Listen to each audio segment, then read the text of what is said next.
Hello, kindergarten friends. It's me, Mrs. Albert, and I'm super excited to be here to be your mystery reader.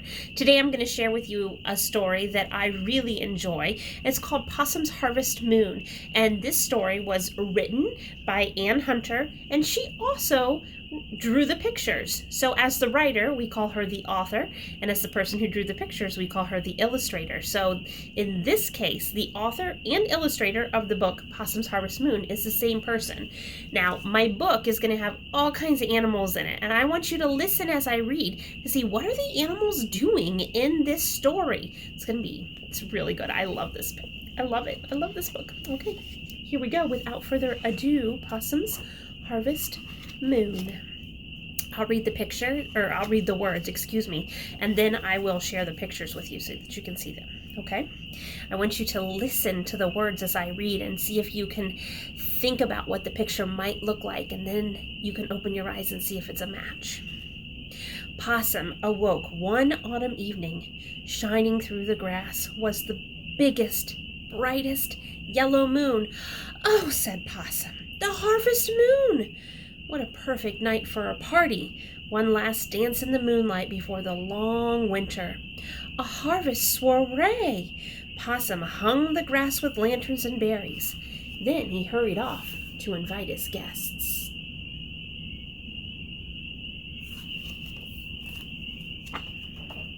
"Mice, mice," cried Possum at the meadow's edge. "Come to my harvest moon party."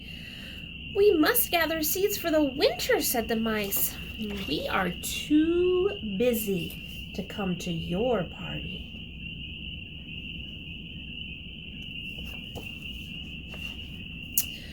Next, Possum peered into a pile of leaves.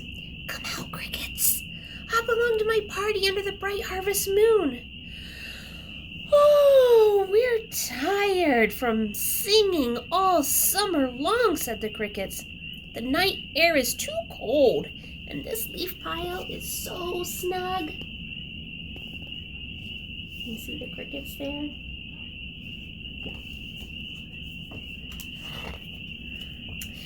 Down by the creek, Possum found Raccoon catching fish. "Dry your hands, old Raccoon, and come to the last hurrah of the year."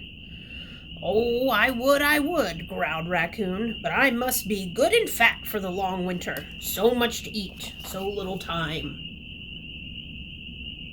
Are you noticing the same thing I'm noticing? Possum was so excited at the beginning to invite all of his friends to his party, but everyone he's invited seems really busy preparing.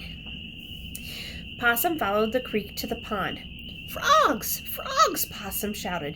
"Come sing and dance under the great, great moon. Come to my harvest soiree." "Too late, too late, too late," chorused the frogs. "It's time for us to go underground for the winter."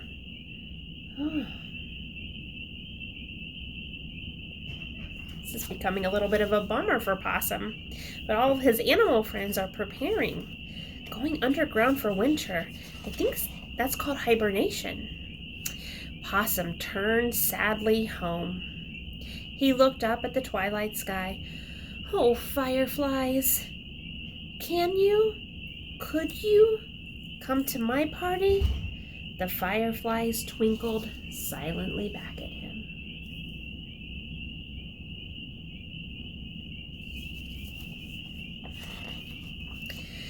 How could they work on such a beautiful night? Possum asked himself. How can they think of sleep in such beautiful moonlight?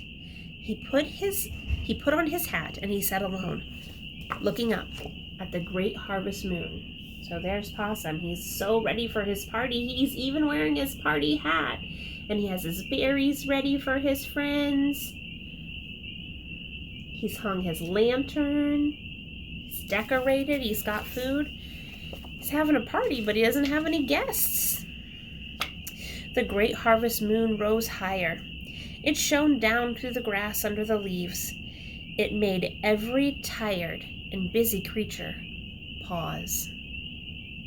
It was a moon that made them dream of dancing, of eating and singing. Toes twitched and voices hummed. How could they possibly miss Possum's Harvest Soiree?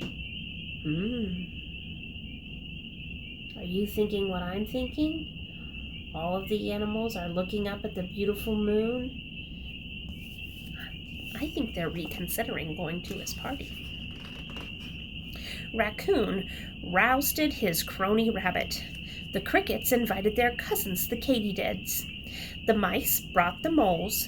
The Peepers hopped after the Frogs. Oh, look what's happening. Everybody's getting their party hat on. They're bringing food. I think they're gonna go. How do you think Possum's gonna feel when he sees all of his friends? They hurried and scurried while the night was still young. Possum could hear squeaking and scampering from all directions. Look at him all.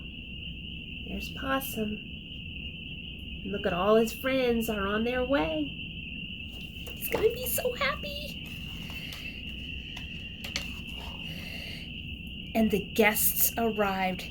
They brought seeds and berries, fiddles and songs.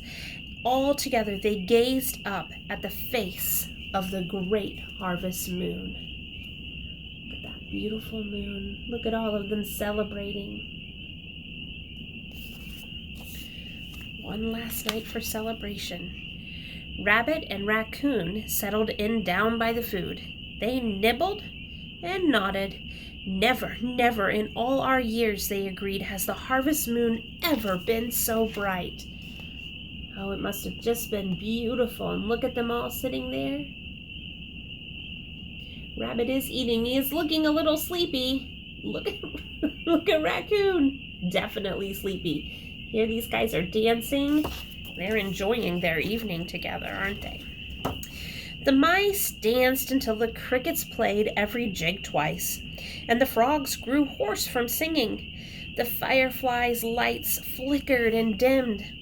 A cool breeze ruffled over the tired creatures as the moon sank low. It was time to go home. Home to dens and nests, holes and burrows. Time for a long winter's sleep.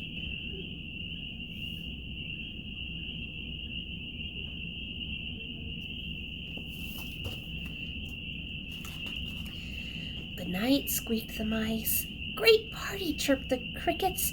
Until next spring, growled old Raccoon. Farewell, piped the Frogs. See you next year, said Possum. He waved until every last guest was gone.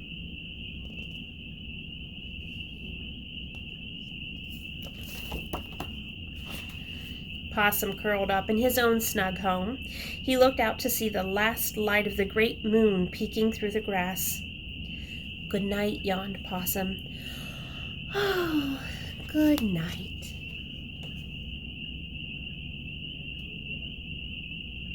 I hope you enjoyed my story, Possum's Harvest Moon.